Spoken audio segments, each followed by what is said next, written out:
ఏనాడు నీ పరిపాలన మాకు వరం. జనగణ మంగళ గాయకుడా, ఘనమగు చరితల నాయకుడా, పలుతరములు మము పరిపాలించర స్వామికుడా.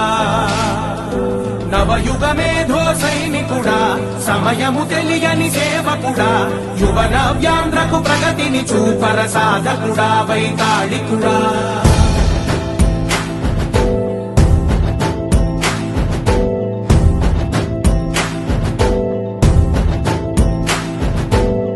ప్రతి ఇల్లు నిన్నే నిన్నే పిలిచింది,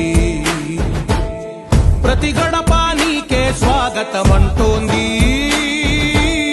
ప్రతి మనసు నువ్వే గెలవాలంటోంది. పెద్ద కొడుకుని